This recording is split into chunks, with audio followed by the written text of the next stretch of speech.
In the celestial region between Mars and Jupiter lies a region long dismissed as cosmic clutter. The asteroid belt, a band of irregularly shaped rocks, icy fragments, and metallic remnants, is often portrayed as the leftovers of planetary construction, debris, waste, a zone of arrested development. We rarely speak of it with the reverence we afford to planets or moons. After all, asteroids don't glitter. They don't shine with atmospheres or promise oceans. To the casual observer, they appear barren, silent, and unworthy of deeper curiosity. But silence can be misleading, and stillness is not the same as emptiness. What if these scattered stones are more than relics? What if they are worlds that never reached their final form? Embryonic planets, paused in their evolution, trapped in a gravitational purgatory. What if the asteroid belt is not a planetary junkyard, but a planetary nursery interrupted mid-birth? What if every one of those stones tells the story of a world that almost was? 4.5 billion years ago, our solar system was a furious storm. A swirling disk of dust, gas, and frozen particles encircled the newborn sun. This wasn't a static disk. It was turbulent, unstable, and alive with collisions. Within this cosmic blender, particles began to cling together, forming small clusters, then boulders, then bodies kilometers wide. The seeds of worlds were being sown. These planetesimals, the first solid structures in the solar system, weren't passive bystanders.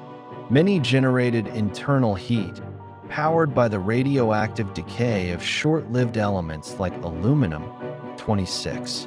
Some even began to melt, separating into layers. They differentiated into crusts, mantles, and metallic cores.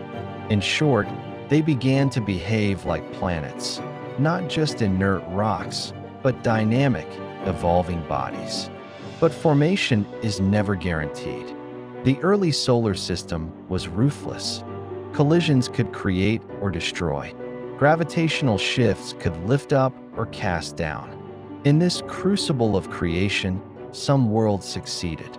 Others were shattered, cannibalized, or simply frozen before reaching maturity.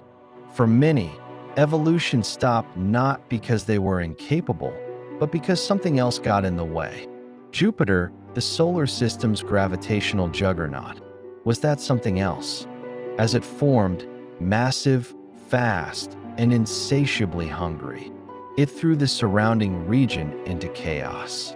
The young planet's immense gravity destabilized orbits and sent waves of disruption through the solar neighborhood.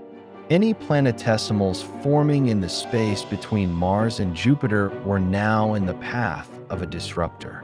Instead of joining together, these bodies collided violently, broke apart, or were hurled into the outer solar system. The orderly process of planetary birth was violently interrupted.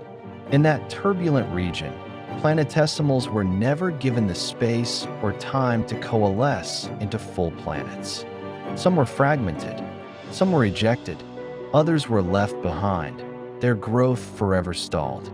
And so, what we now call the asteroid belt became a region of frozen intentions, a vast collection of nearly worlds.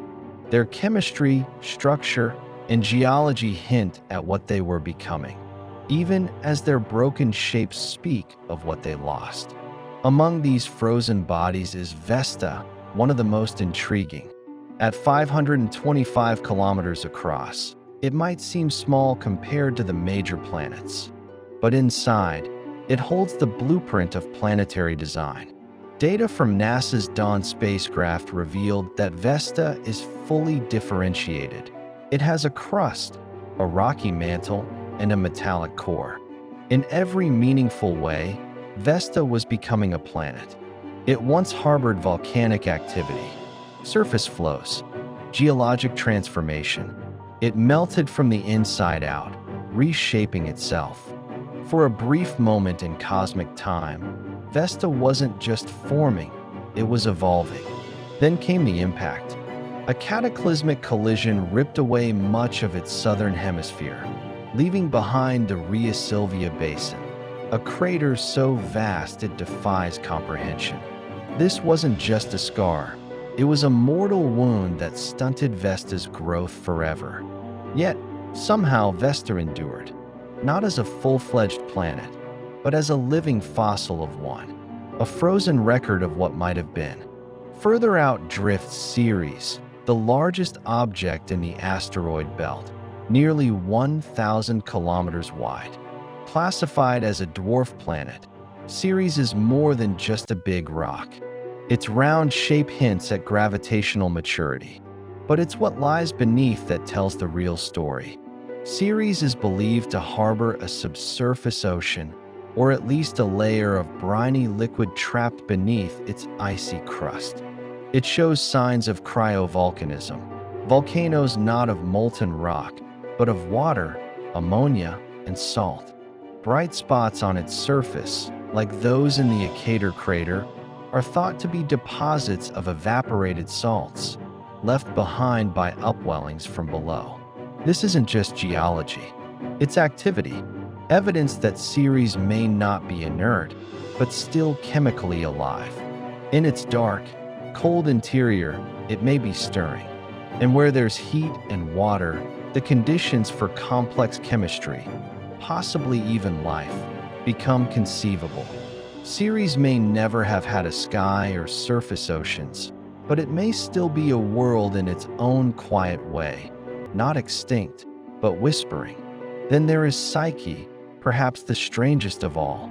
Unlike its rocky cousins, Psyche is believed to be composed almost entirely of metal, nickel and iron, the same metals that make up Earth's core. But here, they are exposed, unprotected, gleaming in the darkness. How could such a world exist? The most likely theory is that Psyche was once a much larger body, a planetesimal that had already begun to differentiate, forming a dense core.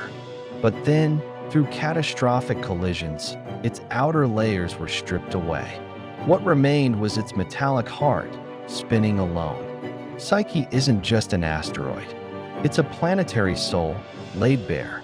And now, humanity has launched a mission to meet it. NASA's Psyche spacecraft is en route, preparing to orbit and study this strange body. For the first time, we won't just theorize about planetary cores. We'll observe one directly. Meteorites, some blasted off from Vesta, others from nameless, long-lost worlds, rain down on our planet. Inside them are minerals that could only form in the presence of water. Tiny magnetic domains that suggest they once lived inside a body with a functioning dynamo, a magnetic field. Some carry carbon-based molecules. Others contain amino acids, the building blocks of life. They didn't evolve here. They formed out there.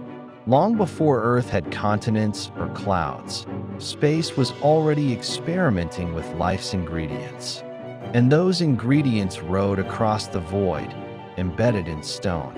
When you hold a meteorite in your hand, you may be touching the fragment of a world that almost lived.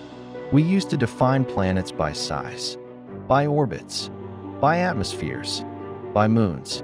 But those definitions are insufficient, because the asteroid belt challenges us to see planets not only as finished products, but as processes, as intentions, as stories. Vesta had structure. Ceres has water. Psyche holds the iron of a core. They may be small, they may be damaged, but they are not empty.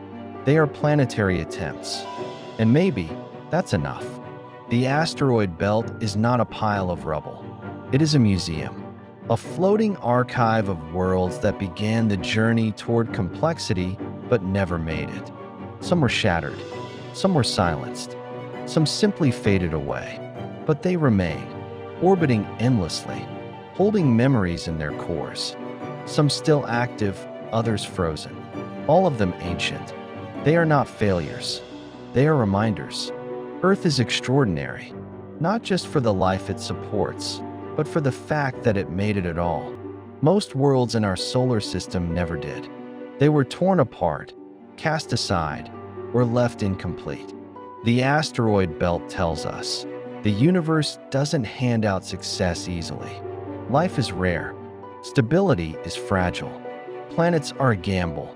The fact that we exist on a living, breathing world is a stroke of improbable fortune. What if the story of the solar system isn't just the tale of planets that formed, but of worlds that tried? What if we're not surrounded by debris, but by ghosts of ambition?